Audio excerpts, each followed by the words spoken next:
नमस्कार दोस्तों, मैं विनोद कुमार मिश्रा अपने YouTube के सिंपैथी एक्सप्रेस में स्वागत करता हूं।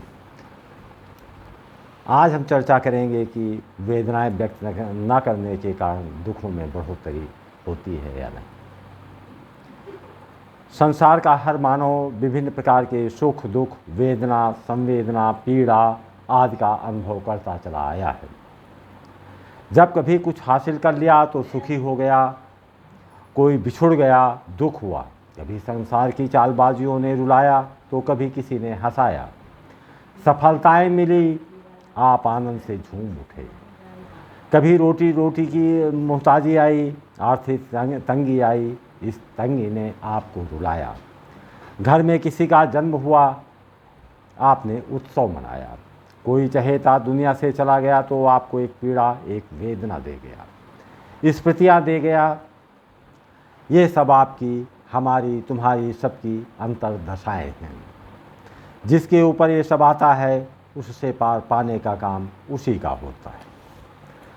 जब हम दुखी होते हैं, जब हम विषाद में होते हैं, अनंत वेदनाओं में होते हैं, तब हमें एक ऐसे सहारे की ज़रूरत होती है जो उन दुखों को, उन तकलीफ़ों को, उन पीड़ाओं को, उन अनंत वेदनाओं को आपके साथ आत्मिक संबंध बनाते हुए संवेदनाओं के साथ आपकी बात सुने।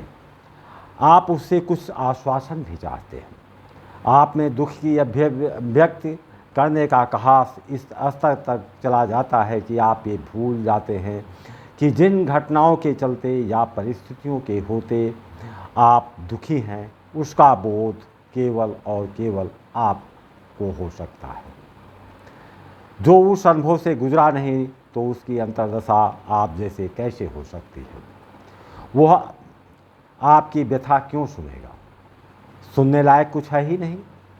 आपने कछुआ को देखा है, ऊपर बोझ जैसा भारी चमड़ी, उसी भारी भरकम चमड़ी को उतार फेंकना चाहता है। अगर वो कहे कि मैं इस मोटी चमड़ी के भार से दुखी हूँ, मेरे दुख को समझो, कुछ तो आश्वासन ही दे दो कि भार कम हो जाए। ये भार उसका दुख भी है, उसका सुरक्षा कवच भी है। यही हाल सबका है। आप जो अनुभव करते हैं उसकी अभिव्यक्ति की आवश्यकता नहीं रहती है, उसका भार आपको ही ढोना है। लेकिन मनुष्य की फितरत बड़ी विचित्र है। वो आपकी वेदना, पीड़ा को समझता भी नहीं है, उसे सुनना भी नहीं चाहता, परंतु वो आपके पास आश्वासन देने पहुंच जाते हैं। इसमें वो पीछे नहीं रहता, कुछ विशिष्ट पीड़ाओं की ओर ले चलते हैं। माना कोई व्यक्ति आर्थिक तंगी से जूझ रहा है, उसके सामने 2 वक्त की रोटी की समस्या है। समस्या इतनी गहरी हो कि वो राह चलते भी आपके आंसू बहते रहें। वहाँ पर आपका कोई अपना परिचित मिल जाए, औपचारिकतावश उसने आपके आंसू बहने का कारण पूछ लिया। क्यों भाई, क्यों रो रहे हो? आप तो इसी तलाश में थे कि आपके दुख को कोई समझे।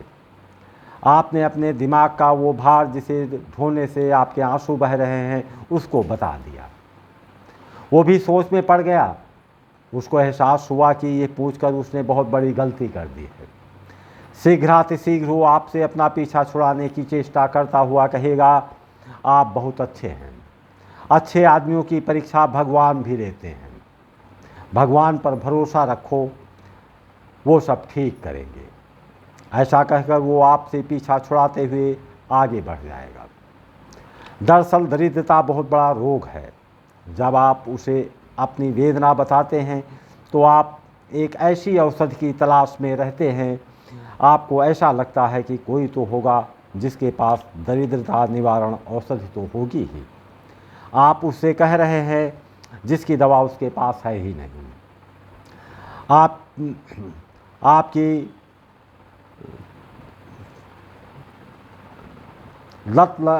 लत लग गई है दवा खोजने की। ऐसे में आप पहुंच जाते हैं धार्मिक गुरुओं के पास। हमारे यहाँ धर्म के प्रति ऐसी आस्था है जहाँ सब रोगों का इलाज हो जाता है। उनके पास भी निदान नहीं, वो आपसे कुछ टोटके बता देंगे। आप संतुष्ट होकर वापस गए, लेकिन इस दुख का भार कम ही नहीं होता है। हाँ, एक बात तो साफ है कि जिससे आप अपनी व्यथा सुनाएंगे वो आपसे दूर होता चला जाएगा। यद्यपि सामाजिक जीवन में विशेष क्षणों में आए हुए कष्टों, पीड़ाओं एवं वेदनाओं में आपके पास सहानुभूति प्रदर्शन करने के लिए लोग आते हैं। वो ऐसे क्षण होते हैं जहां सामाजिक मर्यादाओं के चलते वो जताना चाहते हैं कि वो आपके दुख से दुखी हैं, आपके प्रति उनकी काफ़ी संवेदनाएं हैं। ऐसा क्षण किसी मृत्यु के समय आता है। जो इस दुनिया से चला जाता है उसके प्रति कैसी शिकवा, कैसी शिकायत। यहाँ पर बहुत से लोग सामाजिक भय के कारण भी आते हैं। पास पड़ोस के लोग क्या सोचेंगे, उस व्यक्ति के अंतिम समय में भी नहीं आया। न जाने वाले लोगों के प्रति नकारात्मक समाज में धारणा बनेगी।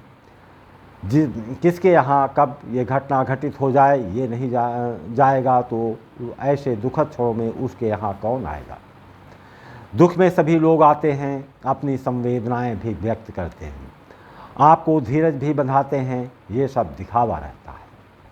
जो दुनिया छोड़ गया अपनी स्मृतियों को दे गया।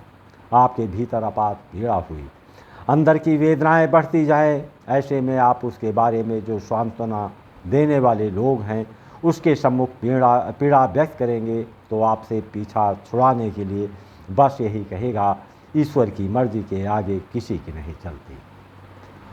वो आपकी बात कहने के पहले ही आपकी बात काटते हुए अपना पीछा छुड़ा लेगा।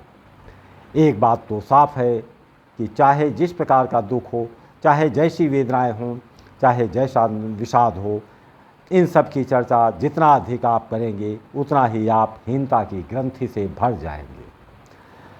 जब आप अपने दुखों को दूसरों से बताते हैं तो आप अपने आप को कठिन बना लेते हैं। वास्तव में आदमी जो सुनना चाहता है उसी पर ध्यान देते हुए वही सब सुनेगा जो उसको रुचकर लगे। रुचकर क्या लगता है? विभिन्न प्रकार के रंग, विभिन्न प्रकार के स्वाद। दरिद्रता है तो दुख होगा। अपने रिश्ते में कोई चला जाए तो पीड़ा होगी, कोई धोखा देगा तो कष्ट भी होगा। ये सब वो सत्य है जो गणित के विषय है। गणित कौन सुनना चाहता है? ये तो नीरस विषय है। बिरले होंगे जिन्हें गणित में भी विभिन्न रंग दिखाई पड़ सकते हों, विभिन्न रस की अनुभूति हो। और तो और महावीर को देखिए, सप्तभंगी सिद्धांत लाकर खड़ा कर दिया। ठीक वैसा ही जैसे कार्य कारण का सिद्धांत हो, वही गणित महावीर के पहले उपनिषद थे, आरण्यक थे। इसमें क्या है जिसे लोग आज भी सुनना चाहते हैं? उपनिषदों में रूप है, विभिन्न प्रकार के रंग हैं, स्वाद है, इसलिए आज भी सुने जाते हैं। हाँ, आपको भी सुना जाएगा, लेकिन गणितीय विषय नहीं सुने जाएंगे। कोई सुन रहा है तो आपको ढाढ़स बंधाने के लिए अपने आप को बोरियत की पीड़ा में डालकर सुन रहा है। आशा है आपको वीडियो पसंद आई हो।